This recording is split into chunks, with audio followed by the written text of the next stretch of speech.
Hello and welcome, everybody. This is Jen Mazer, the Queen of Manifestation, and I'm so honored to have you here for Manifesting with the Masters.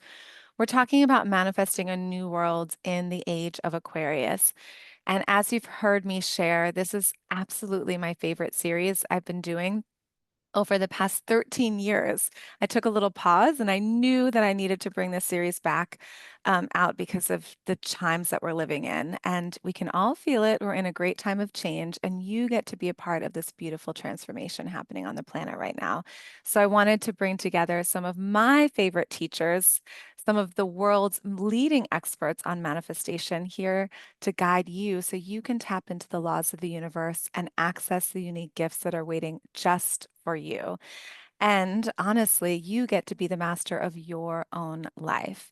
So it's my mission to inspire you to make your dreams real so you can experience infinite abundance and true freedom and happiness, and ultimately change the world with your unique gifts. I believe that if you can imagine it, you can create it. And I am honored to have the amazing Dr. Jose Luis Stevens with us today. He is the president and co-founder of the Power Path Seminars and School of Shamanism, which is an international school dedicated to applying these principles of indigenous wisdom to your everyday life. And you can read all about him here on the page. He has a doctorate in integral studies, so he also combines shamanism with Western psychological counseling. And he's the author of over 20 books, you guys. I have two of them here with me that are two of my favorites. Awaken the Inner Shaman and The Shaman's Book of Extraordinary Practices, one of his newest ones. Um, so awesome. So thank you, Jose, for being here with us. I'm grateful. Oh, it's my pleasure. Yeah, so we are going to talk about manifesting the Toltec way. And I think, you've studied, been around the world and studied with, tenure apprenticeship with different healers and ancient Toltec wisdom. So I'd love to hear from you how we can kind of bring this ancient wisdom that's always been there for us into our lives today, which is so crucial. I think people have lost a lot of these simple principles. Um, okay, so I should probably begin by talking a little bit about who the Toltecs are so that you know you Yeah, know where this wisdom actually is coming from. Um, the Toltecs are it's kind of like uh, they were parallel to the Mayans. And the Mayans were not one tribe. They were many, many tribes. And the anthropologists decided to call them Mayans. Okay, so and it's the same thing with the Toltecs. So the Mayans were in the Yucatan and down in Belize and Guatemala, and the Toltecs were from central Mexico. And the Toltecs and the Mayans, and also the Toltecs, anthropologists say that the Toltecs were a tribe that were in central Mexico in around the 11th century. But what they don't know is that in the lore of the tribes in central Mexico, they call all their tribes Toltec, and they've described the Toltecs have been around for thousands and thousands of years and had an incredible, immense civilization that was every bit as equivalent in knowledge to the ancient Egyptians and the yeah, Syrians and the Chinese dynasties. And, in our backyard, below the border, exists this incredible source of knowledge and information that was wiped out in large part by the Spaniards yeah, invading, burned all their codexes, burned all their everything, destroyed all their temples. But fortunately, you can't stamp everything out. And the information went underground and was held by the elders. And today, that information is being re-released. And yeah, it's rich. It's extraordinary rich. And I've been studying Toltec knowledge for about 45 years now. And I did do a 10-year apprenticeship along with my wife, Lena, with a Wisharika um, Marakame, which is like a shaman or medicine person. And they're also known as huichols, but they don't call themselves huichols. That's what the Mexicans call them. So they're actually call themselves Wisharika, which is in their language. And so that's what I call them. And they're Toltec. They're from central Mexico on the more the west coast Hmm. and the Sierras, the mountains there. So I didn't know at the time that they were Toltec or anything. When I began that apprenticeship, I just slowly discovered who they were over the years. Yeah. The Toltecs and the Mayans share the same calendar system, and they share a lot of the same beliefs. They have their prophecies are almost identical. So Hmm. it's just more location. It's just, Yeah. a little bit. Yeah. Yeah. And I had just come back from Peru. So similar, I think, in terms of some of the Andean healers there, different, yeah, but Different similar. languages, but basically saying very similar things. Hmm. So that sort of brings, hopefully, updates everyone to who the Yeah. Toltecs are and have been. Maybe I'll just say a few more words about them because I just love them. Yeah. And it is my root lineage that I've studied with Shipibos in the Amazon and the Quechua Yeah. people, the Q'ero people in the Andes, but you always have a root, Yeah. and so the root is Toltec, and so the Toltecs were great observers of the stars. They studied the stars for who knows thousands and thousands of years, and long enough so that they could notice the grand cycles of everything, the spin of the galaxy, where we happen to be in the galaxy, our solar system, and how that was rotating around the Pleiades, orbiting the Pleiades as it was going around the galaxy. And that the galaxy was actually moving its arms up and down like like an octopus might or something like Yeah. that. And so we go above the horizon and we go below the horizon, and they measured the time that it took for that to happen, which is in thousands and thousands of years. They actually calculated into the billions of years. Wow. So their mathematics was extremely advanced. How they knew all this without telescopes and technologies that we have today, in fact, they were so accurate that our astronomers, they don't like to admit this, but our astronomers actually recalculate their instruments based on Toltec measurements. Wow. So, how does that happen? Yeah. Okay. Well, that just leads me to ask a question about did they have any predictions about this time period that we're living in right now? Absolutely, which actually takes us in a slightly different direction, a topic I love. But so I'm just going to say a couple things. But these predictions were made thousands of years ago. So they weren't just made, last year or something like that. Right. And they're very similar to the Hopis and very similar to the Tibetan Buddhist prophecies and the Mayan prophecies. And so one of the things they've said, I'll just mention several things, that this would be an enormous time of revolution for the human race, and that it would be the end of a paradigm and the beginning of a brand new paradigm that would last 1,000 years, and that the transitional time would be about 50 years. So we're in that 50 years now. And so those of us that would like to see this handled in the next 6 months, I don't think so. You know, it, Yeah. 50 years is nothing. To the Toltecs, it was nothing. It's just like a blink of an eye. But they had the correct understanding of time. Yeah. They predicted correctly that this would be a time when the feminine would restore itself and rise back up to be equally considered and balanced with the masculine. They also said this would be a time when we would rediscover Mother Earth and how to live with her in harmony and how to take care of her. And we would recognize the damage that we've done. They also said that the um, there would be a grand a sort of enlightenment process where people would be moving to the higher octave.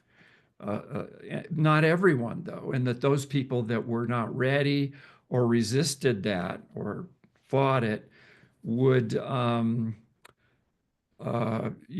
would suffer greatly. And Mm, those that were adaptive and flexible to change of a dramatic sort would prevail. And on and on and on. I mean, everything, the climate change, the heating up of the planet, everything is there. They knew yeah. it, it'd Yeah. be a surprise. But, Yeah. you know, unfortunately, because of the destruction that was wrought by the Spaniards in their colonization, a lot of that went underground. And so we don't have a heads up. Right. Well, this is so important, and I'm so grateful for you for being here with us because I think, we've heard some whispers of this, at least if, most of my people watching. And now it's like, well, how do we apply some of these principles to manifest the Toltec way in this time of change and be a part of this beautiful change and resonate in harmony with, nature and the Yeah. universe? Well, I'm going to throw in some of my own opinions here too. Yeah. So we just be representing the Toltec view because I have some views that are maybe a little in addition. Yeah. So the way I see it is that some people have great wealth um, who are not necessarily all that mature. It's obvious. We see that. Okay. And for those people, having great wealth is not a result of their manifesting skills. It's a result of the fact that it's time for them to learn certain lessons about how to handle wealth and power. And of course, many mistakes are made when you don't know what you're doing. So that's the way we all learn, right? Yeah. So, so that if we look around at the world and see some people that have become extremely wealthy, we're not necessarily seeing somebody that's been using Toltec knowledge to manifest. Right. We have no clue about that. It's just part of their, we could call it karma. Hmm. You know? And all of us have lifetimes of great wealth and power, and that's the way we learn about it. And eventually we learn to use it well. And Yeah. philanthropists and things like that. And that's maturity. Okay, so I just want to say that to qualify, that the vast majority of people we're all learning lessons, the exact specific lessons that we need to learn at different rates and paces and all that. And for most of us, it doesn't matter whether we have a lot or not. That's not really what matters. So you can be poorer, we can be richer. So having more, manifesting more is really a something to make us more comfortable, Yeah. during our lives. And it's definitely more enjoyable to have more than to have less. It's Yeah. all the case. It's nice not to worry about food, rent, things like that. So that's where the Toltec wisdom comes in because you can take a tool and then you can learn to manifest because many of us have very poor programming about what we can have and whether that's okay. And we feel guilty and we feel shame about it and all that stuff. Everybody knows that stuff. So it's helpful to have some tools that can really start to turn things around. Okay. Yeah. So the Toltecs identified the place in the body that is the center for manifesting is in the navel. And they did that for very obvious reasons because the navel region is the place where the baby making machinery is. and life comes through it. And, there's natural processes from nature that just like produce new life. So, Yeah. about manifesting, that's about as good as it gets to manifest a new life. So they correctly identified that as that's where what we need to work with. Okay. Mm-hmm. So they said that we all have biological mothers, at least until recently, uh, when test tubes came around, but we all have um, a biological mother that when we're in the womb, we're connected to via an umbilical cord. And that's a very physical thing. And it serves us for 9 months. When we're born, it gets snipped because we no longer need it. And we still are very attached to our mothers via energetic umbilical cords, you could say. But that dissolves, it should dissolve by around 2 years old when the Mm-hmm. child learns to walk and talk and becomes independent of their mother, and then they can start to be their own independent person.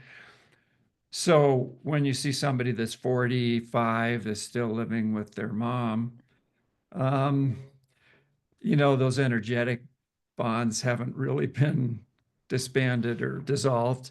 And that's what we call a dysfunction. Okay. So, but they said that we have two umbilical cords, really, and that one goes to our biological mother. The other one is not physically visible, but it goes straight down into Mother Earth, all the way down, like you could say to the center of our planet. And that and that she's our real mother, and that she's the one that sustains us throughout our lives. She's the one that provides food, air, water, resources, all the things that we use. Of course, they all come from the planet. And so she's our real mother, and she stays with us throughout our whole lives until the very end. And of Yeah. course, we look at that and go, well, I guess that's true. You know, Yeah. most people just take it for granted. They don't notice, they don't make the connection. But she's obviously our mother. And our biological mothers may or may not be good mothers. But Mother Nature, Mother Earth is always a good mother. You know, Yeah. she will provide if we let her. And sometimes we insult her and we don't, uh, look to her to for her largesse, and we suffer from that. But she's always willing. She's Mm. there. We ask her, she'll provide. So that's a kind of that was a big revelation for me. When I really saw this, it was just like an obvious truth. You know how truth Yeah. is with you. It's just It like, resonates. yeah, Yeah. an alignment. It just goes, yeah, that's right. You don't have to think about it. It's just Yeah. so they created methods to work with the umbilical area, the navel, to strengthen that. Now, what they said is that your connection with Mother Earth through that umbilical cord that goes from the navel. Now, a lot of in spiritual traditions, there's an acknowledgement that you need to be grounded, and there's people usually put the grounding cord down from the perineum, at the root chakra, you could say. Right. And that helps. But for the Toltecs, no, no, no, no. That's surface. You got to get up in there to the navel, to the center of things. That's where you need to be connected. And then Mm. the largesse will come. Okay, so they said that connection, if it's not um, acknowledged and it's not reinforced, it can atrophy.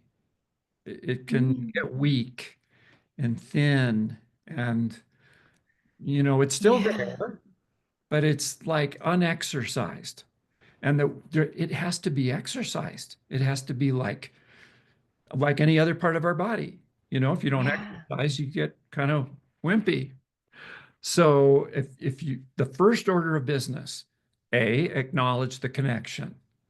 B is strengthen the connection. So what they say is before you can really manifest, you have to do the preparation. And the Hmm. preparation is kind of like if you're going to bake a cake, you got to get the ingredients out on the counter and you got to do your preparation. So that's part of it. So they had exercises for doing that. They're mostly visualization type exercises where every day, and I highly recommend this because I have personal experience with it and it's very effective, that every day, and it helps to start at the beginning of the day, is that you give thanks to Mother Earth, and Mother Earth is just a representative of spirit. So it's the same thing. Yeah. So it's an acknowledgement, it's a gratitude, starting with gratitude. And then there can be a little prayer involved. In the little prayer, there's no rote prayer, it's creative. So it could be something like, oh, Mother Earth, thank you so much for everything that you provide. And I want to be better connected with you. And so right now, I'm going to do that. I'm going to reconnect with you and reinforce my relationship with you. And I hope that's good with you. Something, Yeah. right? Yeah. And so then you do that. You visualize, you put your attention on your navel and you get maybe 30 seconds or a minute or something like that. Just being there, getting there, arriving, putting your attention on that spot.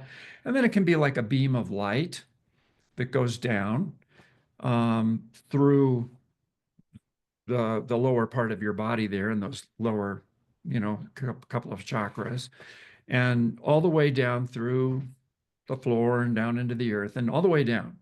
And you want to follow it down, going all the way down and feel what she's like underneath you. And this is a big Toltec teaching. When I was studying with the Washarika people, which I still do, by the way, they emphasize that we should always be aware of what's underneath us at all times. Like that one should be aware of what's underground below us, like Hmm. sand, gravel, rocks, lava, whatever's there. It could even be, if you're in the city, it could be like sewers and pipes and the things that we have below us. But the consciousness should include underneath as well as above and all around us. And that's one of their disciplines. Hmm. So that includes this business of going down, okay, Yeah. and really feeling her, feeling what she's like here. And if you fly somewhere or drive in your car somewhere or travel, then the minute you step off the plane, you redo it Mm. because that part of Pachamama, which is more of an Andean term, that part of Pachamama feels a little different. Yeah. Qualities. And as you travel around the world, you can feel all her different qualities and get to know her better. And I'll just use the word ground. You connect with her, you ground wherever you are. And that Hmm. strengthens and strengthens and strengthens the connection. Okay. So eventually, what happens is that with this repetition every day, this navel area gets very, very um, energized, and you feel it more. You just feel the area of your body more. And uh, one of the parts of the connection is that you're communicating with Pachamama, Mother Earth, all the time, and that's going down. And she's communicating with you all the time, and that's coming up. And that includes her vitality and her creativity and all the things that we associate with the incredibleness that is our planet. She holds enormous knowledge, all the life that's ever been on this planet, going way back before the dinosaurs, you know, Yeah. all that life, all those life forms, the plants, minerals, the development of, over millions and millions of years. She holds all that knowledge. It's all there even now. So that when this is a little side tangent here, when we experience like the tragedy of animals going extinct or plants going extinct, that knowledge is not lost. She's the Hmm. library. She can open that up anytime she wants to. And that's why every once in a while, scientists find, oh, we thought this animal was extinct, and we found one that's living today. Yeah, so interesting. She can pop them out wherever she Hmm. wants. So that doesn't Side note, but interesting to think about on a conceptual level, right? That it's all there all the time. always. And so she feeds us this information. So we can become wiser, more knowledgeable, more filled with vitality and all that by just being in connection with her. Because no matter what we do to her on the surface, she's still grand. You know, Yeah. it's surface, you know, stuff. Yeah.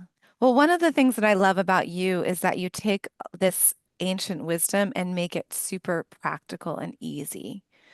So, okay, so when we're imagining our navel and this light going down into the core of the earth, Right. what are you doing when you're visualizing? Like you said, you do that little prayer first. It's Right. gratitude, kind of asking for the connection.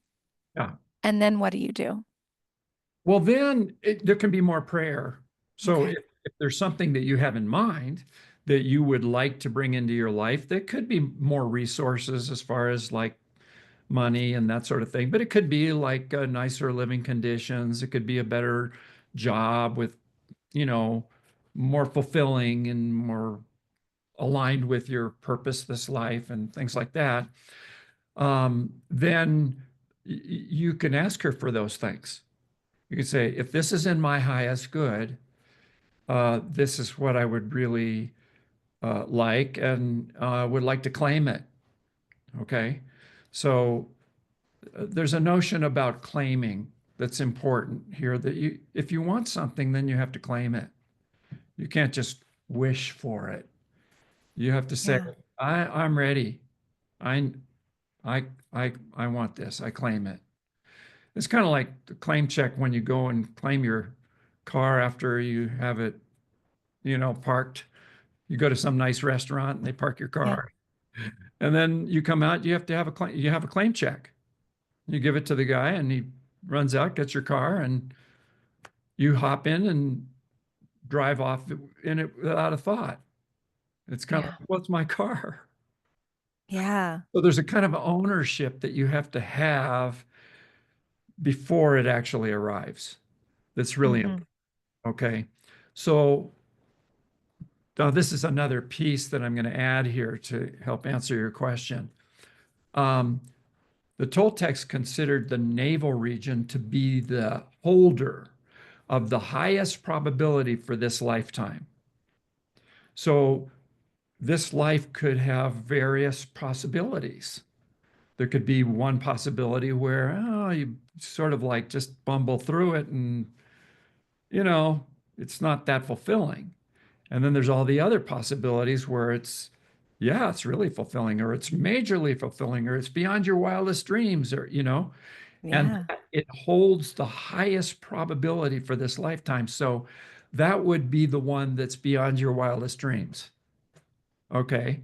And they have a specific exercise, which I can actually do because it only takes like 5 minutes or so, if that's okay. Yeah. Let's do it, please. Yeah. And it's having to do with this highest probability. Okay. So it helps to have something in mind that you would like as part of that, like maybe, like I said, more resources or what have you. But really, it's like I don't know what it is, but whatever that highest probability is, bring it. Yes. Because how could that be bad, right? So I usually do it that way, Hmm. without a lot of preconception about real specifically what I want, because I'm too stupid to know what I really need. I figure spirit knows exactly. So I just say, you know, bring the highest probability. Yeah. So uh, they say that the jaguar lives in your navel, that everybody has a connection with jaguar spirit in their navel. It's the guardian of that place. Okay. So um, it's a visualization. So I'll just start guiding the visualization here. So first of all, we go to our navels and we just be there, noticing that area of the body and what that feels like. And then we reinforce that connection going straight down to Pachamama, Mother Earth, all the way down and feel the connection with her. And for now, we can just say hello to her. Hello. That's the polite thing to do when you meet someone. So we just say hello to her. And she says hello back, of course. And then we go back up to our navels, and there we imagine that the navel is actually a landscape. So we're in a landscape, and there's a jaguar, and the jaguar is not threatening. The jaguar is actually very beautiful, and it comes up to greet us, and we greet the jaguar. Hello, jaguar. So you're so beautiful. You're so strong. You're so capable. I'm so glad that you're with me. So glad. I have a little request. I'd like you to take me to the the top of the mountaintop in the distance there. So you see in the distance, there's a mountain way, way on the horizon.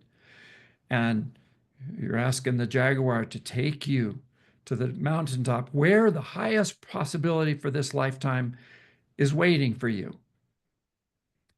And the jaguar acknowledges, sure, climb on my back. So the jaguar is big enough that you can climb on its back. You feel its warmth. You feel that soft and beautiful fur underneath where you're sitting. And maybe you grab a couple of handfuls of fur just so that you can hang on. And the jaguar begins to run. And then before too long, it lifts off the ground like a plane and it's flying. It's traveling with you at great speed, and you're on its back. And underneath you is rough ground.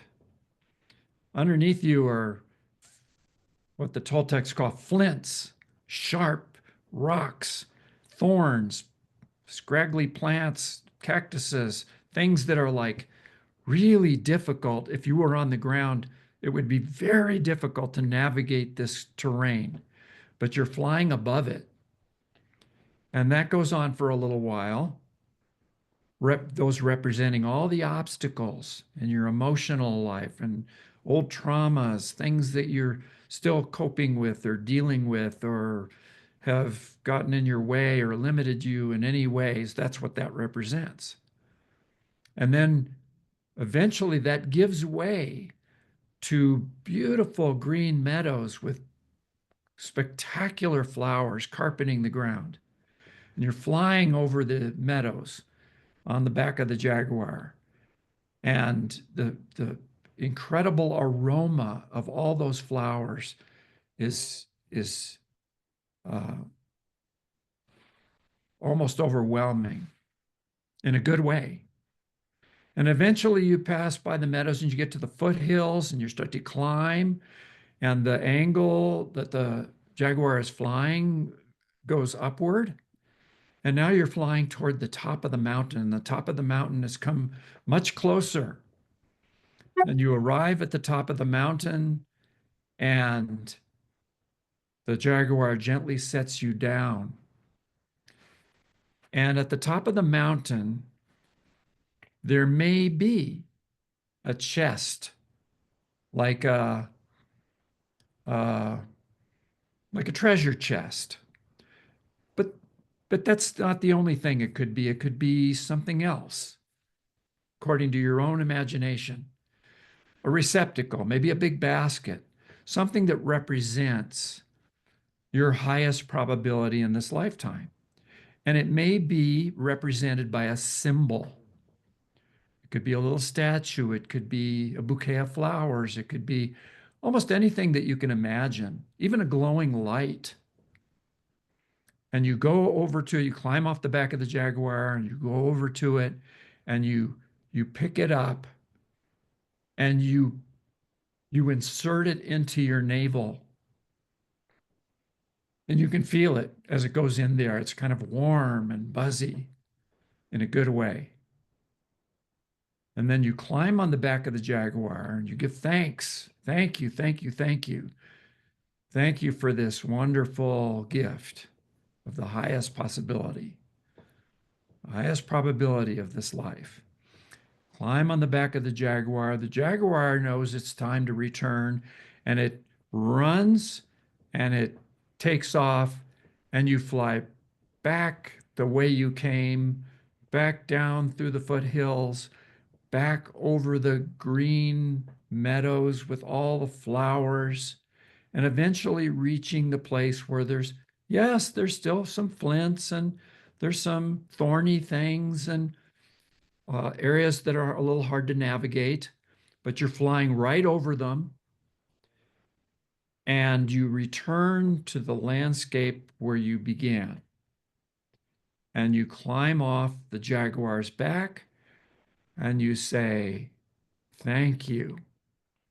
Thank you for taking me there. Thank you for the wonderful trip, the journey, being my transport. And the Jaguar acknowledges you and reminds you that it's always with you, that you can call upon it at any time to take the journey again and again and again if you need to. And then you come back to the realization of how your navel feels. And then you can gradually and slowly open your eyes and return. So that is a classic Toltec exercise, uh, phenomenal exercise. Now, here's the thing that the highest probability for your life today, next month, there may be a newer one. Okay, because things Mhm. you're always adapting and things are changing, and as you become more capable, then even that highest possibility may have morphed into something even more. So periodically, it's good to update. So you take that journey periodically, Yeah. and and of course, the more you do it, the more it enhances the whole business. Mhm. Then you just the next thing is you just notice what you notice about your life.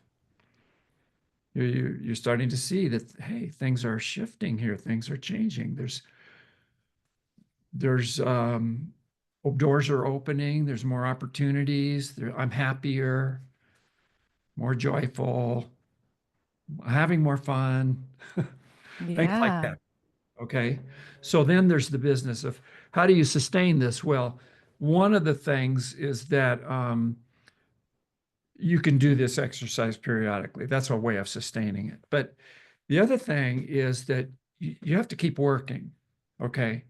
Now, all of us human beings, this gets into another topic that the Toltecs actually talk about as well, is that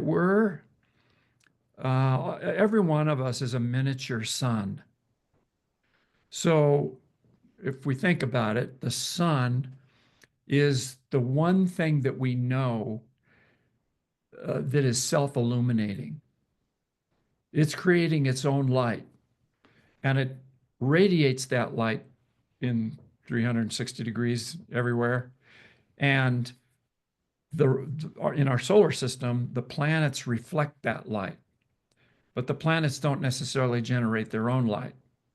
They're reflecting that light. But what the Toltecs say, and so does the moon, and so does the things. Things are reflecting the light of the sun all the time. So they're like mirrors, and but what the Toltecs say is that we human beings are special in that we have some attributes that the sun has, and that we are creating light sources. We're sourcing light from within ourselves. And of course, where does that come from? Well, it's very difficult to talk about. It's coming from spirit, Yeah. okay, but it's coming through our hearts. That's the This is the center for that. So we have the navel down here, the center for manifesting, but the heart is the the manifester of light. And that light, just like the sun, fills our hearts, fills our chests, fills our whole bodies, and begins to radiate all around us. And just like the sun, um, its radiance of light reflects off the moon. Everything that we illuminate reflects back. So that's an enormous boost to manifestation, because it's kind of like our job as human beings really is to wake everything up with this light. But we can't do it if we don't know that we have this capacity. Since most people don't know they have that capacity, they don't use it. And so what it turns out is just an ember. It's an ember. You know how like you have a campfire and then in the morning there's embers, but it's covered with that. It looks like there's nothing happening. Yeah. Stir the ashes. Oh yeah, there's embers. We could start another fire. So the ember never goes away, but it's awaiting acknowledgement that it's there. Once you acknowledge the source of light and that you are a radiator of light, it instantly bursts into flame. I mean, it's sort of a metaphor, but it it starts to really, really activate. And then it's lighting up everything around you, other people, animals, plants, all the objects around you, and they're reflecting that light back to you. And now things are squared, cubed, you know, it's Yeah. it's a mathematical kind of operation of like generating more, more, more. Yeah. So it's a choice, but it also has to do with maturity. So you have to be old enough, experienced enough, a veteran of enough lives that you start to realize this is a possibility and that you can then do that. So there's a huge percentage of the population that's a little bit young for that. They're just not quite ready. But that's okay because they can reflect the light, you know, Yeah. until they realize that, oh, I'm a source of that too. Yeah. And they can do it. And pretty soon, and so right now, according to the Toltecs, this is a time when uh, millions of people are waking up to the fact that they're a light source, and they actually are starting to do that. And that's all that's needed is kind of that hundredth monkey effect of enough people realizing that they're generators of light to really change the paradigm. And that's happening as we speak. I love that. Yeah. And I love how you said it's just instantaneous, acknowledging it. Yeah, it's Hmm. really what it is. It's so simple and so easy, but people have the hardest time thinking that something that incredible can be that easy. Right. And so they just go, "Oh, no, that couldn't be." And this is it. And this is one of the things that I love about you is that it all these principles are so easy and it's just the application of them. Yeah, that's right. Yeah. So, time to remind everybody. And I just want to add on to this because you said like you are a light and everything that you give, you receive as well. And so can you just share like two things? I'm just thinking about when you talk about saying hello or giving a compliment, just two of those examples for us. Um, well, you can see it instantly with animals. If you have pets and you can actually do this and especially if you have cats, they're like really sensitive. And if you this was actually an experience I had yesterday. I was working with somebody and they asked me to give them a healing. So I did a little process with them and I gave them a tobacco clearing and do some feathers and stuff like that. We cleared her up, you know. And she sat down, and my cat rushed into the room and jumped on her lap and coiled up and just sat in her lap. He hardly ever does that with strangers. And it was like, wow, that was pretty quick. She was like generating light, and cat Yeah. wanted some of that. And she Yeah. time to go, and she was trying to get up, and he wasn't leaving. He was like staying right there. So we waited a few more minutes, and then, you know. Yeah. So it's nice to have something that's so obvious. Mm. You know? But what people don't really understand, because nobody has the sense that they have the actual ability to do this, but you can go into a stadium of 50,000 people at a sporting event and you can just start to do this and it'll shift the entire stadium. And so I look for opportunities these days, like if I'm in an airport or a place where there's a lot of people moving around, and I travel a fair amount, so I'm in and out of airports. And I make a point of doing it in airports, and it's really fun. So what do you do like when you're in the airport?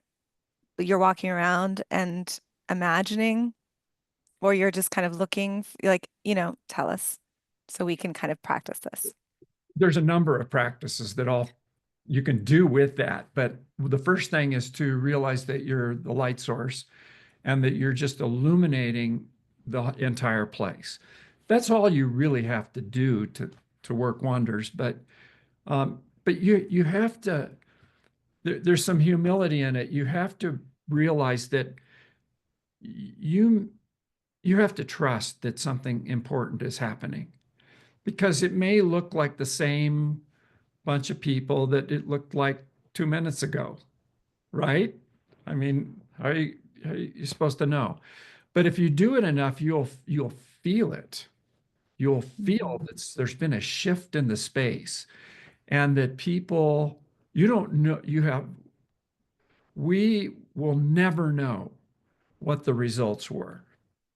We'll Yeah. never know how it affected that little kid over there, or that old man over there, or that woman over there. We'll Yeah. never know, but it will. Mm. It could be a tiny way, it could be in a very big way. Yeah. Something wakes up for them. I love this because I'm talking about manifesting a new world. And I asked about the shift happening on the planet. And so we can all be a part of this shift and make a big impact in a small, easy way. Yeah, it's just remembering to do it. And it is really fun and it feels good. Like I said, there's other things you can do. You can, like, sometimes it's really fun to go, oh, there's a person walking by with a limp, and I go, oh, I give you good health. And, oh, how about I get you a little more prosperity, and I'll just give you, just fun, just Yeah. hand out gifts. Yeah, but that energy is felt, right? And right? Yeah. So, right. Yeah. I love So, this. and every human being is capable of enormous miracles. They just have to find out, you know? Yeah. I love this. I could talk to you forever. Every single conversation, I learn something new. I have a new experience, and I'm just so grateful for you. And I'm excited because Lena, your wife, is a part of this series too, and we get to have a conversation with her as well. So I want to just share that everything, there's so many resources to books. I'm like just I have the Shaman's Book of Extraordinary Practices. There's 58 small little practices that you can do every single day, all different for different things. That Jose has written about in this book. There's so many amazing books. Everything is on thepowerpath.com. And Jose and Lena do like audios, and you can join different programs. They have retreats, like, you know, um, the remote shamanic healing work that you do, or inner shaman retreats. So just want to say that you're a wealth of resources and you make it super easy for us. Everyone should go and check them out. Or just even this is a great starter book, Awaken the Inner Shaman. Oh Um, yeah. That's, so yeah, if you have any last words about some of the things on thepowerpath.com that you want to invite people to.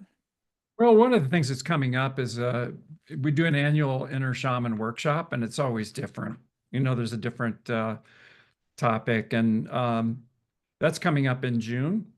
And you can find the dates and all that stuff on the website. But it's going to be focused on adapting to these changing times, and some practices that can be done to help with that. Yeah. So that's all I'll say. But Yeah. Yeah. Amazing. it's out on our land in New Mexico, northern New Mexico. I live in Santa Fe, but this is out where we have some land outside of town, and that's where our retreats are. I love it. Exciting. Oh, thank you so much. Yeah, Yeah. thank This, you. yeah, this was so fun. Yeah. Yeah, I'm really excited. Oh, okay. So I know everybody who watched this and experienced this got tons of value out of it. And I do want to share, please share this with a friend or a loved one who could benefit from watching this and going through that guided visualization that Jose led us through, which was so powerful. So I'm so honored and grateful, and want to thank all of you for being a part of this series, because as Jose just said, you are a powerful light source, and we're all co-creating with the universe together. So thank you for being a part of this series. And here's to co-creating and manifesting a whole new paradigm, and that we get to live in. So thank you all. I'll see you in the next conversation with manifesting with the masters. Thank you.